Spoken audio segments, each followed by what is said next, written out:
Salam sejahtera, terima kasih karena bersama dengan saya di Nazilin Unity Channel. Kekalahan PAS di air kuning, retorik bodoh, politik dangkal, dan jatuhkan hegemoni Hadi. Ditulis oleh Dr. Shah Nur Basri. Anda harus mengikuti ulasan kali ini karena ditulis oleh orang yang bukan calang-calang. Analisisnya tentang kekalahan PAS di air kuning. Retorik bodoh, politik dangkal, dan jatuhnya hegemoni Hadi, kata Dr. Shah. Sebelum kita teruskan ulasan ini, saya pada masalah kencing manis, gout, dan tinggi darah. Sila tekan produk yang saya sertakan dalam video ini.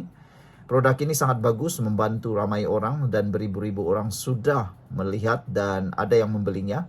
Mereka kata sangat membantu untuk memulihkan kekuatan sembuh untuk proses kencing manis, tinggi darah, dan gout. Harganya murah, dijamin halal, dan lulus KKM. Kenyataan Tan Sri Abdul Hadi Awang berkenan kekalahan PAS dalam pilihan raya PRK Dun Air Kuning bukan sahaja menggambarkan kegagalan politik, tetapi memperlihatkan betapa rendahnya mutu kepimpinan intelektual dalam PAS. Dalam usaha terdesak menyelamatkan ego politiknya, Hadi menghamburkan pelbagai kenyataan bersifat bodoh, tidak bertanggung jawab, dan menghina kecerdasan rakyat. Paling memalukan, beliau menuduh UMNO sebagai mempersucikan DAP, seolah-olah menjalin kerjasama politik adalah tindakan bertentangan dengan Islam. Ia satu tomahan berat yang bukan sahaja salah dari segi fik, tetapi berpotensi memecah belahkan masyarakat pelbagai kaum di Malaysia, tulis Dr. Shah. Sedangkan ketika PAS bertahaluf siasi dengan PKR dan DAP sebelum ini, mereka menggunakan dalil dan hujah yang sama. Begitulah agama telah diperalatkan demi kekuasaan, tulis Dr. Shah. Nombor 1, menurut tulisan Dr. Shah, DAP dan politik fitnah yang tersasar. Hadi mendakwa UMNO telah mempersucikan DAP, satu istilah yang langsung tidak masuk akal dalam wacana politik Islam maupun akhlak Islamia.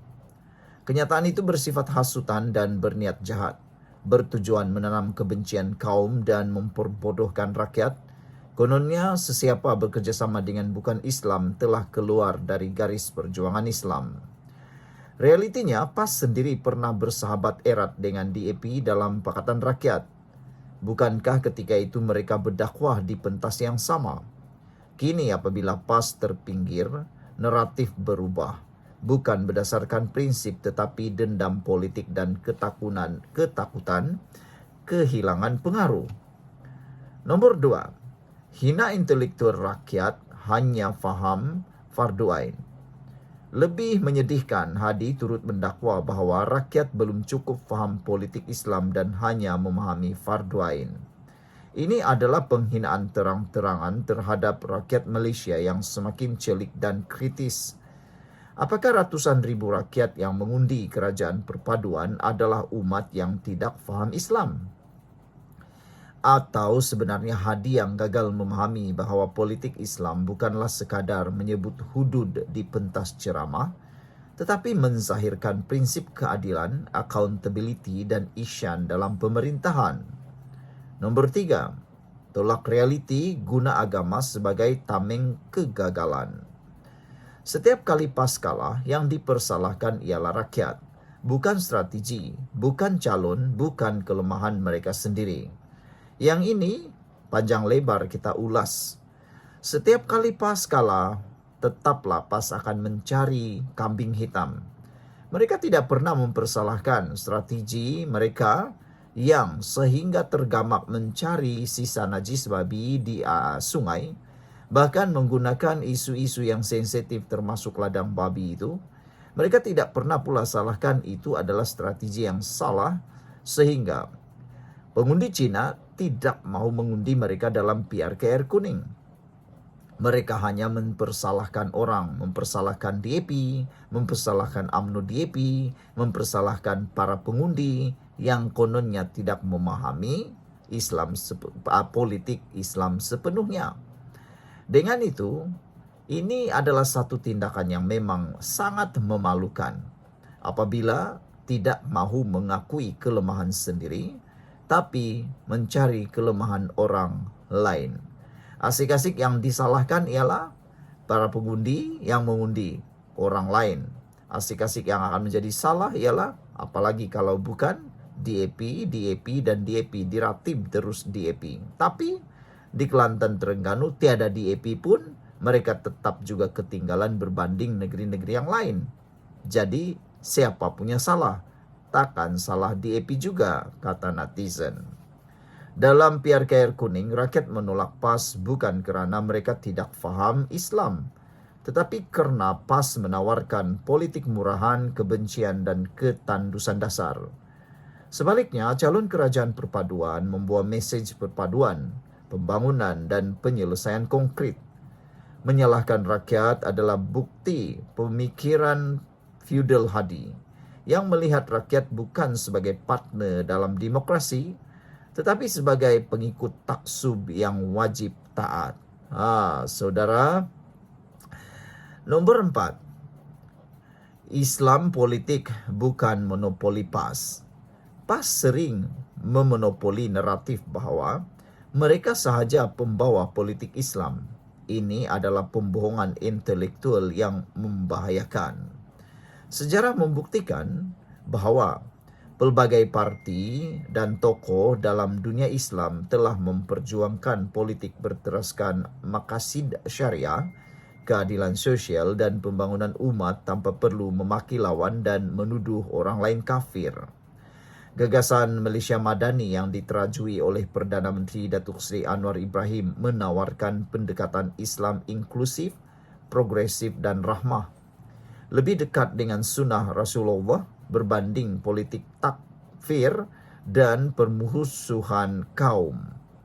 Kelima, penolakan rakyat isyarat nyata bukan salah faham.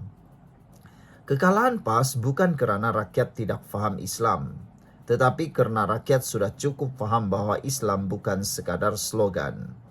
Rakyat menolak politik syok sendiri yang membesar diri sebagai penyelamat Islam, tetapi gagal menjaga adab, akhlak dan asas ekonomi negara. Rakyat tidak mahu pemimpin yang hanya pandai berretorik tetapi gagal menjawab isu kos sara hidup, pendidikan, kesihatan dan pembangunan.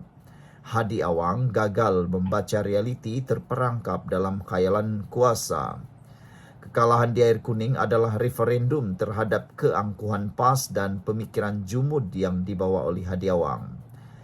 Ketika seluruh dunia Islam sedang berbicara tentang good governance, maqasid syariah, reformasi sosial dan keadilan ekonomi, PAS di bawah Hadi masih terperangkap dalam naratif memperalat agama untuk menakut-nakutkan rakyat dan memecah perpaduan negara.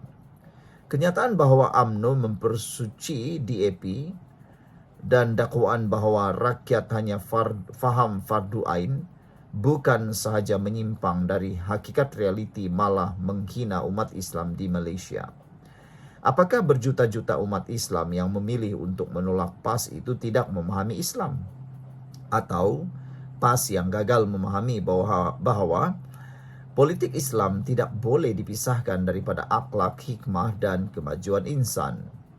Malaysia Madani berlandaskan prinsip maqasid syariah dan piagam Madinah yang menjamin hak bersama bukan monopoli agama oleh golongan tertentu sahaja. Jika PAS terus dipimpin oleh pemikiran sempit dan ego politik, ia bukan sahaja akan ditolak rakyat, bahkan akan direkod sejarah sebagai satu kegagalan dalam memperjuangkan Islam yang sebenar. Rakyat Malaysia tidak akan lupa bahawa ketika negara memerlukan kepimpinan berani dan progresif, PAS memilih untuk menghina, memfitnah dan memperbodohkan. Dan itulah sebabnya mereka layak kalah bukan sahaja di Air Kuning, tetapi di mana-mana medan demokrasi yang waras dan bertamadun. Penulis merupakan fellow utama Academic Science Islam berpengkalan di Jordan. Sekian dulu untuk kali ini. Jangan lupa tinggalkan komen anda. sila tekan butang subscribe dan kita jumpa lagi. Bye-bye.